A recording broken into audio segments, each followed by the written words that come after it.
PreCalc.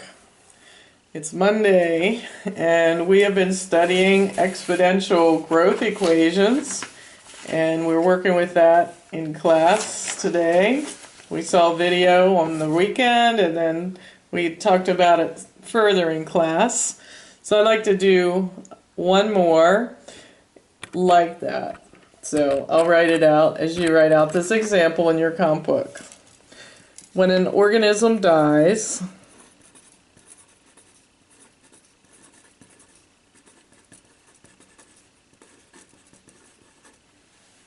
carbon-14 decays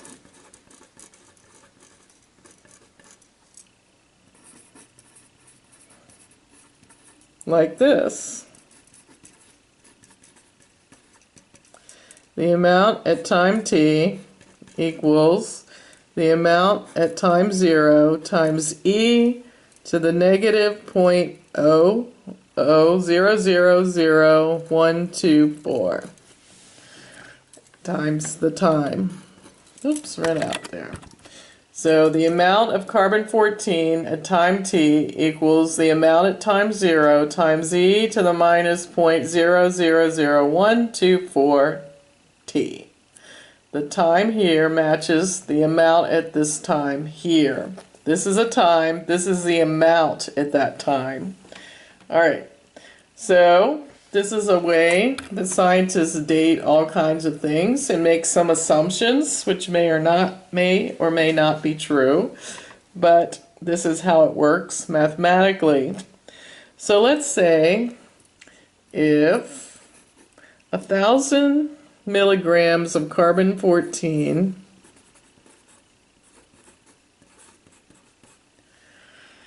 are present to start.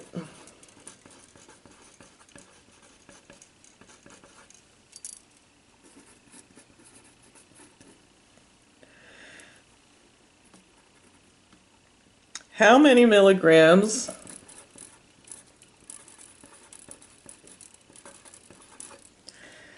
will remain in 10,000 years?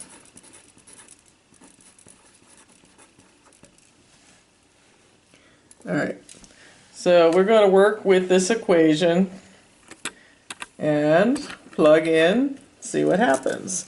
So it says how many milligrams will remain, so we want the amount at time 10,000. So 10,000 years equals the amount at time 0, which it said it started with 1,000 milligrams, e to the minus 0.000124, and the years, the number of years is 10,000. So that's going to go in for t. And so we're ready to tap that out. It's nothing to solve algebraically. It's simply plug it in your calculator. Now, I know those who put it in their calculator from left to right sometimes come up with the wrong answer because many parentheses are required to make sure the calculator is conducting this problem in the right order.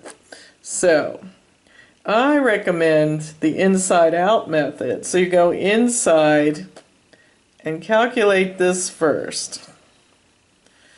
Then raise e, that's above, e raised to is above the ln button on your calculator. So e raised to whatever this product is. And then lastly, 1,000 times that.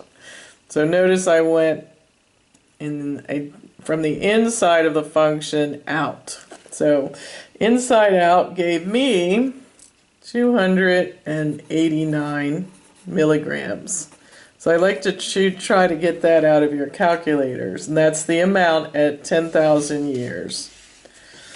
Alright, a lot of carbon-14 dating is used to measure the ages of all kinds of things.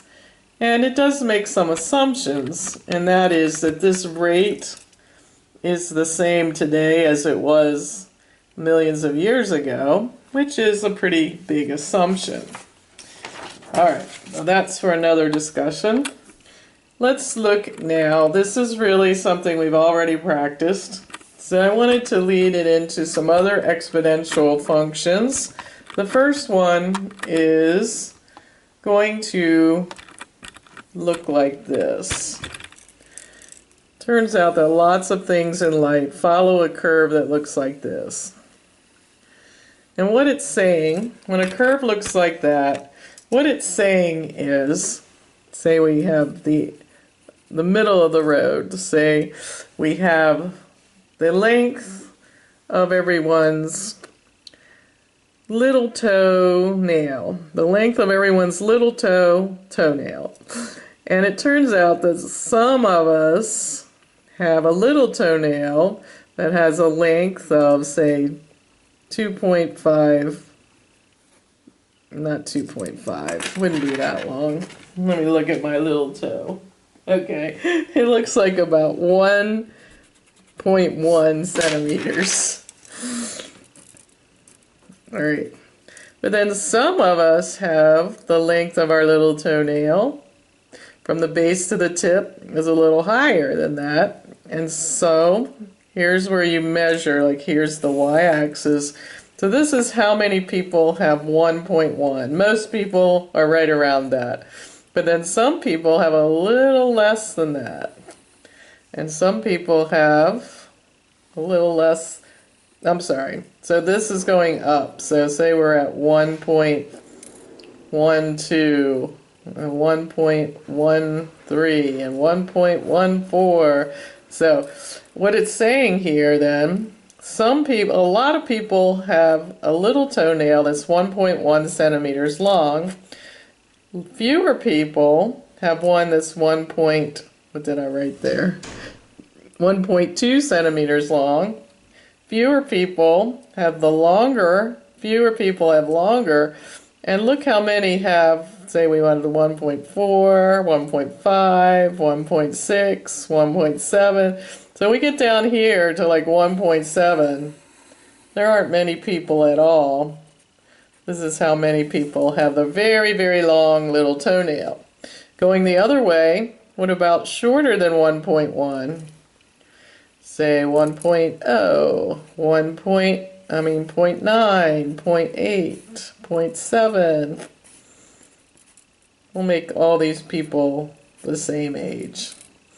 All right, so all the people that are my age, say 63, we measured a large group of toenails. So we went 9, 8, 7, 6, 5.4. So notice most people have the average one, but a few people have longer ones, and very few people have very long ones, and very few people have very short ones. So it turns out this curve called the normal curve, it's called the Gaussian curve. Also,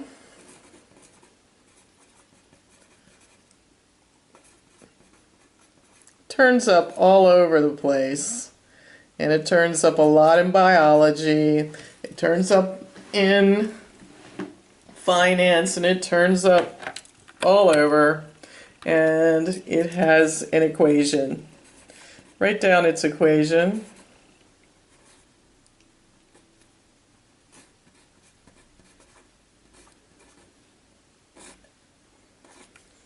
All right, so that e looks like it's an exponent. It is not. Sorry.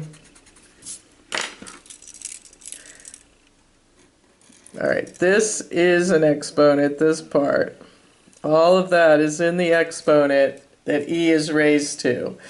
So in this expression that represents this equation, a, b, and c are constants. So let's look at a particular one that represents SAT scores for seniors who are going into college. Here are the SAT scores.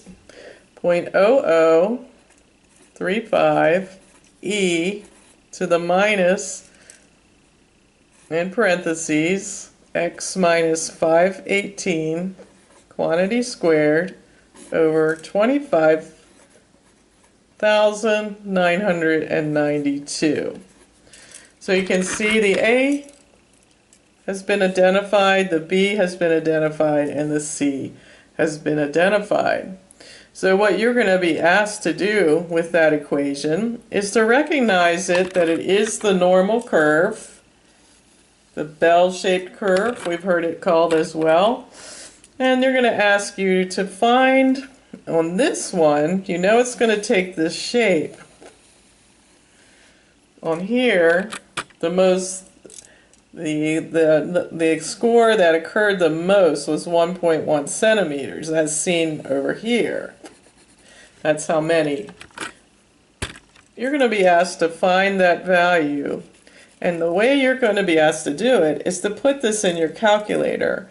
So you're going to find y equals button and put in this expression. When you hit graph, you will find this equation on your screen and find the word trace, and a little spider will appear on the graph. This little spider, you can change its position with buttons that look like this. So if the spider's here, you would push this button and it would trace along here. And when you think it's at the very top, this down here, it's going to give you the x value and the y value. You can tell you're at the top because if you go a little to the left, the y value will go down, and a little to the right, the y value will go down. So when you think you're at the top, what we want is the x value. And that will be the score that more often is found than any other score on this SAT test. So on your calculator, see if you can get me that number. I'll help you with it if you can't get your calculator to cooperate tonight. All right, another exponential graph is called logistic growth. This is another one that pops up most often in populations. So let's talk about it in terms of a population.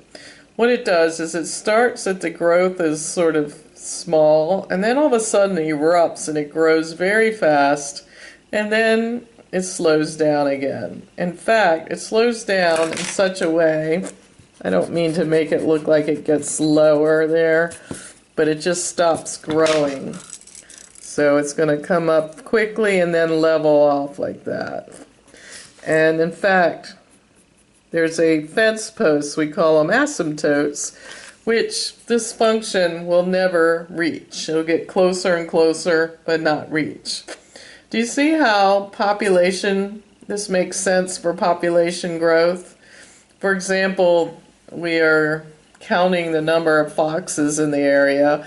Let's start out with 2 foxes and then foxes, and they start to multiply. And when they multiply, it's sort of slow at first, but then there's a whole bunch of foxes, so they multiply quickly. But then, what would cause the number of foxes to no longer multiply? It turns out what happens is the area that's supporting the foxes has some limiting factors, such as food and water. So therefore, after a while, all the foxes will bring their habitat will be brought to a point where it can no longer support that many foxes. So they will not be able to survive, and they will level off at a certain level. The growth will not be as much. And this can happen with bacteria. Say we have a moldy piece of bread in the pantry and it's supporting bacteria, or say bacteria growth, and at first it's slow, then when there's a lot of bacteria they'll multiply quickly, but eventually all the nutrients on that spot in the bread will have been used up and the growth will no longer increase very much. So populations follow that kind of curve, and that should make sense. And that's called logistic growth. And its equation